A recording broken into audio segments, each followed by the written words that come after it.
السلام علیکم ورحمۃ اللہ وبرکاتہ۔ المظہر نشریات کے ساتھ میں فخر الدین ہوں۔ اب ناظرین، آپ جانتے ہیں کہ اس وقت پورے ملک میں انتخابات کی مکمل تیاریاں شروع ہو چکی ہیں۔ مختلف پارٹیاں اپنے لیڈرشپ کے ساتھ مختلف جگہوں کے دورے کر رہے ہیں اور جلسوں کا انعقاد کر رہے ہیں۔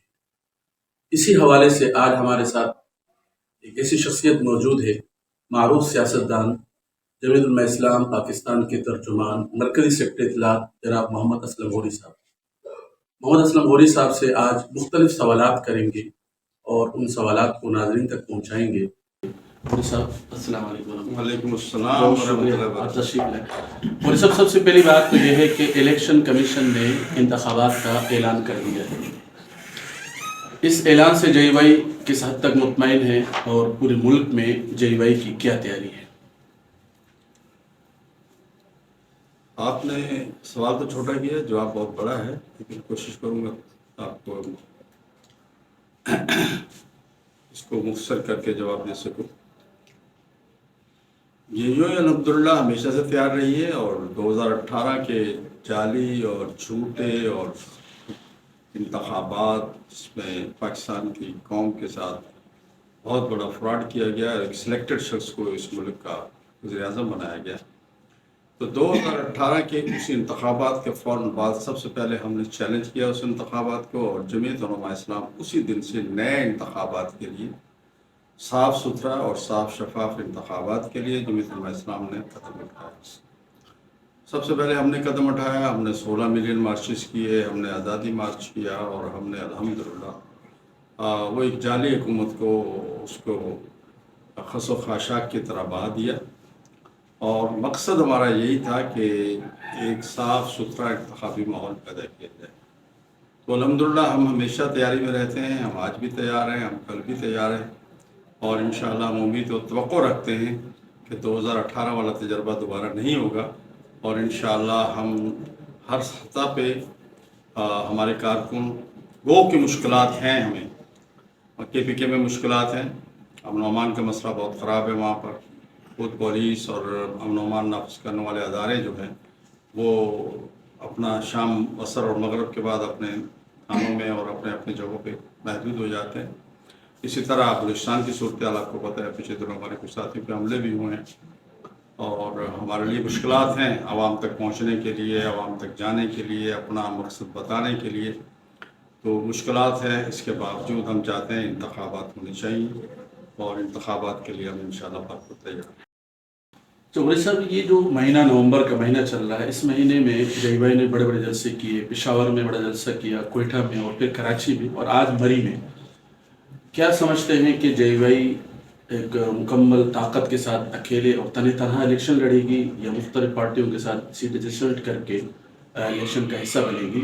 اچھا، اس کے ساتھ یہ بھی بتائیں کہ پی ڈی ایم جو اس وقت اتحاد ہے، برقرار ہے یا نہیں، اس کا کیا وجود ہے؟ پی ڈی ایم جہاں تک ہے، پی ڈی ایم ایک تحریک تھی، اور اس جعلی انتخابات کے خلاف تحریک تھی، اس سلیکٹڈ وزیر اعظم کے خلاف تحریک تھی، اس کی پارٹی کے خلاف ایک تحریک تھی، جس کو سب جماعتوں نے مل کے اس تحریک میں جس نے جس طرح حصہ ڈالا، وہ لیڈنگ کیا ہماری تھی، اس کو چلا ہم رہے تھے، قائد جمعیت مولانا فضل الرحمان صاحب سربراہ تھے پی ڈی ایم کے، اور بہت سے مقام ایسے آئے کہ ہمیں ایسا محسوس ہوا کہ تحریک کو ہم تنہا ہی چلا رہے ہیں، لیکن ہمارے قدم ثابت رہے، ہم کہیں بھی جگہ پہ نہیں ڈولے، اور الحمدللہ ہم اس میں کامیاب ہوئے۔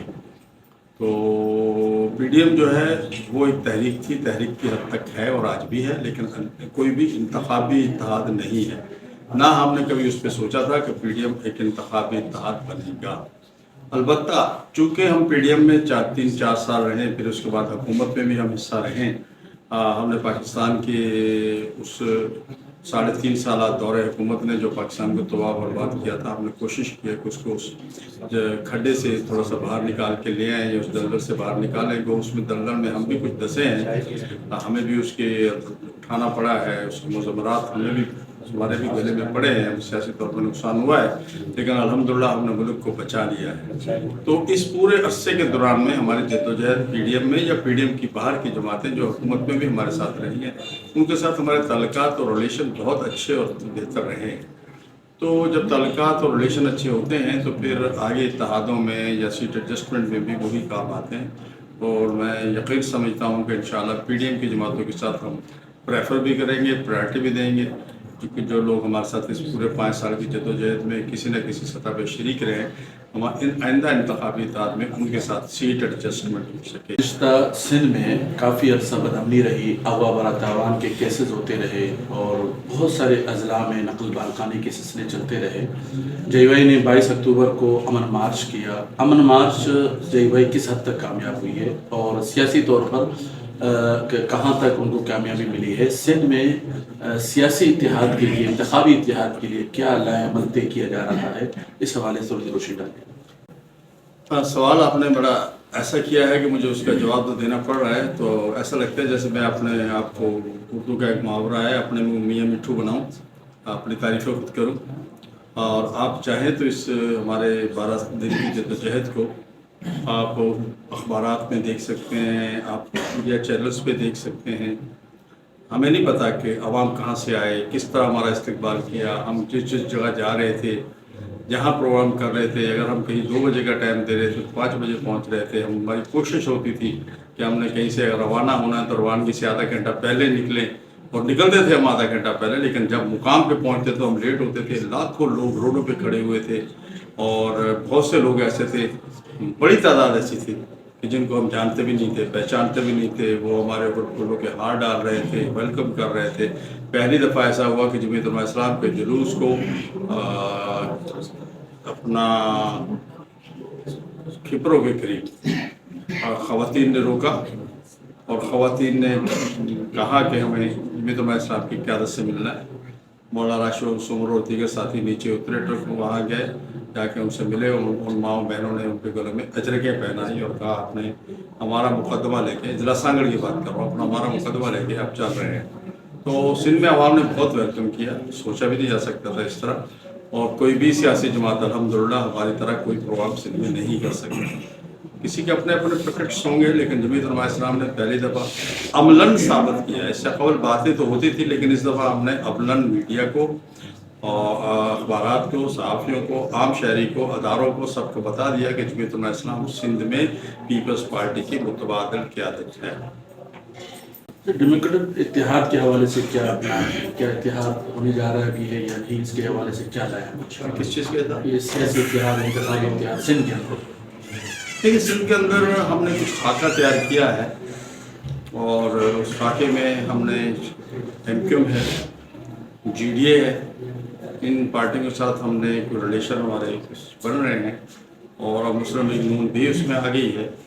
تو ہم نے خاکہ بنایا ہے, اس خاکے کے تحت دیکھیں, دعا کریں کہ اللہ تعالیٰ اس کو کامیاب کرے. ہماری کوششیں اور خواہشیں یہی ہیں کہ ہم انشاءاللہ سندھ کو متبادل قیادت کے طور پہ 15 سال جو حکمران رہے ہیں سندھ میں, انہوں نے جو سندھ میں دودھ کی نہریں بہائی ہیں, جس کی وجہ سے سندھ کے عوام بہت پریشان ہیں, تو ہم چاہتے ہیں کہ سندھ کے عوام کو تھوڑا سا ریلیف ملے. اس کے لیے ہم چونکہ سب جماعتوں کے ساتھ مل کے اتحاد کر کے اس میں جانا چاہتے ہیں, اور انشاءاللہ ہم سمجھتے ہیں کہ اس دفعہ اس انتخابات میں سندھ کو ان 15 سالہ حکمرانوں سے نجات ملے گی, جنہوں نے سندھ کو 15 سال گدھ کی طرح, جیسے گدھ نوچتا ہے کسی گوشت کو, اسی طرح انہوں نے سندھ کو نوچا ہے. میں سمجھتا ہوں کہ انشاءاللہ یہ مرحلہ اب دوبارہ نہیں آتا. مولوی صاحب, میرا آخری سوال فلسطینیوں کے حوالے سے.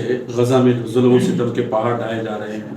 مولانا فضل الرحمان صاحب نے پورے ملک میں ان کی امداد کے حوالے سے مختلف اعلانات بھی کیے, اور مولانا حال ہی میں قطر ہو کر آئے ہیں, وہاں کے حماس رہنماؤں سے ان کی ملاقات ہوئی. بین الاقوامی سطح پر جے وائی اب تک کتنی کامیاب ہوئی ہے سفارتی کردار ادا کرنے میں, تاکہ اس کی ریلیف جو ہے غزہ کے مسلمانوں کو مل سکے؟ دیکھیے, میں ساری باتیں تو آپ کے چینل پہ نہیں کر سکتا ہوں. بہت سی باتیں امانت ہوتی ہیں, اور بہت سی باتیں بتائی بھی جا سکتی ہیں. کچھ چیزیں ایسی ہوتی ہیں جو ہم عوام کے سامنے لے آتے ہیں, اور کچھ چیزیں ہوتی ہیں پس پردہ کام ہو رہا ہوتا ہے, تو سامنے لانے میں کچھ نقصانات ہوتے ہیں. الحمدللہ حماس کو کونے میں لگا دیا گیا تھا, دیوار کے ساتھ لگا دیا تھا. عباس اکیلی کھڑی تھی. جن لوگوں نے حماس کو یقین دہانیاں بھی کرائی تھی کہ ہم آپ کے ساتھ ہیں, وہ بھی آپ دیکھیں کوئی اس کے قریب نہیں آیا. اس جمود کو توڑا ہے قائد جمعیت حضرت مولانا فضل الرحمان صاحب نے. وہ وہاں تشریف لے گئے ہیں,